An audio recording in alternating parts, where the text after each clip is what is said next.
Well, talks at the WTO's 13th ministerial in Abu Dhabi went into an extended fifth day. The closing session was delayed several times in the hope that the intensive and difficult negotiations were reaching a positive conclusion. 4 issues remain unresolved: agriculture, fisheries, e-commerce and dispute resolution. India is looking for a just and fair resolution to these issues. New Zealand's Trade Minister Todd McClay, who also serves as the vice chair of the conference, voiced support for India's stance on public stock holding. Let's look at this report. An organization which has grown in strength at the multilateral level, but which is still finding it exceedingly difficult to come to an agreement on key issues of global trade. The WTO has 164 members and was supposed to reach a final agreement by consensus after 4 days of intergovernmental talks on the 29th of February in Abu Dhabi.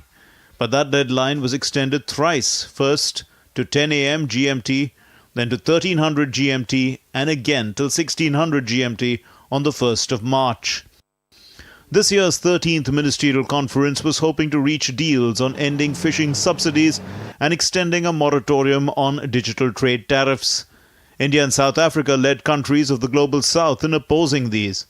An UNCTAD report suggests that developing countries are losing $10 billion or thereabouts of tax revenues due to a moratorium on digital trade tariffs. It was agreed to in 1998 and has continued since then. India stands on strong principles of fair play, justice, and wants to ensure that all decisions taken at the WTO are keeping in mind the best interests of India's farmers, India's fisher folk. India has strongly opposed ending subsidies in sectors like agriculture and fisheries. The subsidies are necessary for countries in the global south to compete with the scale of production of the developed countries. However, the more affluent countries and blocs like the EU, Japan and China oppose ending subsidies for the selfish reason that they can distort trade. India is worried that the dispute resolution mechanism in the WTO remains paralyzed. We believe that the first and foremost issue that WTO MC13 should address is generating trust. Trust that the WTO can deliver, and if somebody breaks the rules of the WTO, they can be taken to task through the dispute resolution mechanism. The WTO Dispute Resolution Tribunal has been crippled by the US opposing the appointments of judges. Besides this, negotiations at the WTO are always difficult because they involve complex trade-offs that could affect interlinked sectors. Hence, it takes time. Currently, the outstanding issues are agriculture, e-commerce, fisheries and dispute resolution. India's role has been that of a consensus builder around issues of justice and fair play. That efforts have been made to reach a deal is itself considered progress, and these efforts will continue until the next ministerial in 2026. Bureau Report, DD India. And Vinod Kumar joins us now from Abu Dhabi. He is Prasar Bharati special correspondent. Vinod, what's the latest update on the extended fifth day? See, Mark, as you rightly put out, the conference deadline has been delayed multiple times. It's the latest time for the closing ceremony is 10 p.m. today at UAE time. As we speak right now, India has taken several objections in 3 counts on agriculture, fisheries, e-commerce. And in IFT, there was the decision that has been taken by India yesterday still stands, and we are setting our foot very firm. On agriculture, let me give you a background. India is a country where we need food security and livelihood is as our paramount importance. You cannot sustain your livelihood and your food security through trade only. We have experiences from the 1960s and the 1970s where our food security was trampled. We are forced to import stuff from countries like New Zealand and US. That too, we got substandard food from those countries during that time. After the Green Revolution, India is standing on its feet for as far as food security is concerned. Now, the WTO rules mandate that if you're not an LTC country, if you're a developing country, you have to remove the tariffs and other taxes which hinders trade. But the principle of WTO, which states, is that the principle of reciprocity. So when you speak about reciprocity should also mean that reciprocity in the size of your economics. In India, we have smaller land size holdings. We have holdings of 1 acre, 2 acre, maybe a hectare.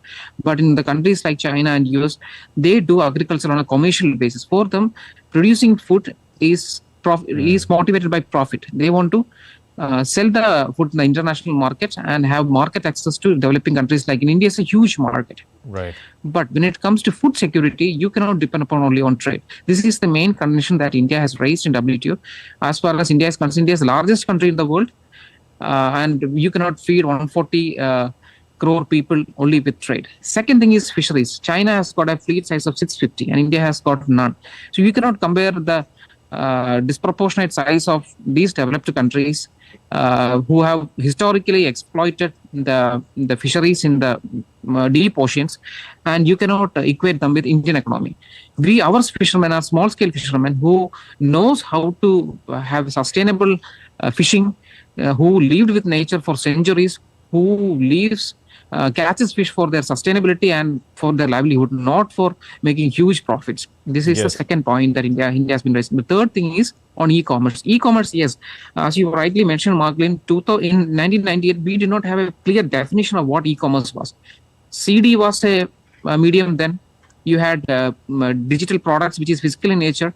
Now, at 2024, we have a clear definition on what makes digital trade, what is e-commerce sector, and what are the implications. India alone is losing around $500 million since we are not, we have extended this moratorium multiple times. This moratorium is going to expire on March 31st this year.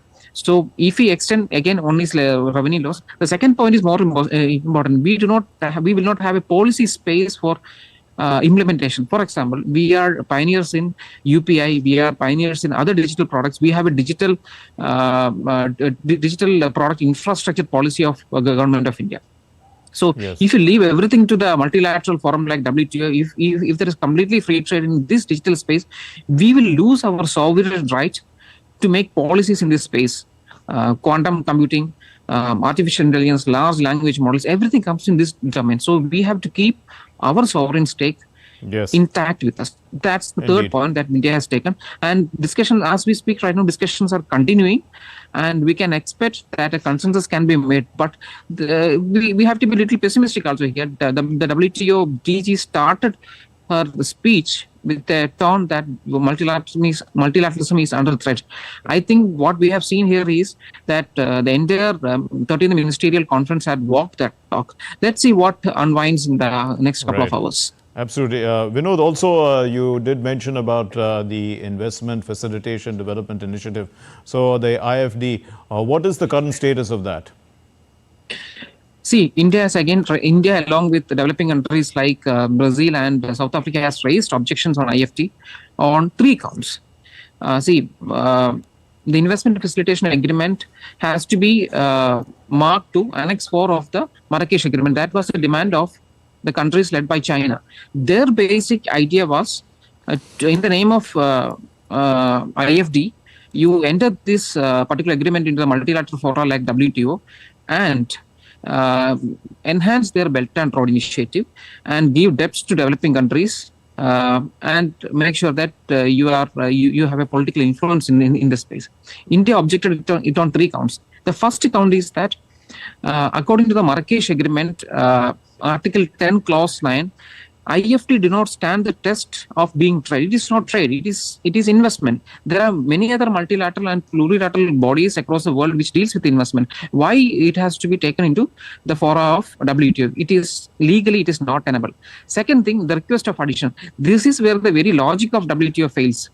See, to take a plurilateral agreement into a multilateral forum like WTO, WTO has given special clauses. It is not there in the general clause. It has got special clauses. And in that special clause, it is uncertain if the parties to the IFT can request its addition to Annex 4 if they have not ratified this in their domestic markets, and domestic procedures has been instituted in their home countries. This has not been done. Without this being not done, you Yes. cannot take this into the WTO forum. Third is that IFT does not have a multilateral mandate. Negotiations on the IFT began in the first place without any multilateral mandate and only with a plurilateral mandate of these 123 countries. These are the 3 points that India has raised on the legal front. But really, we know that what are the intentions of countries like China in the name of IFT, what they want to do. We'll leave it there. Thank you very much, Vinod Kumar, for joining us from Abu Dhabi with the latest Thank on the you, Mark. WTO.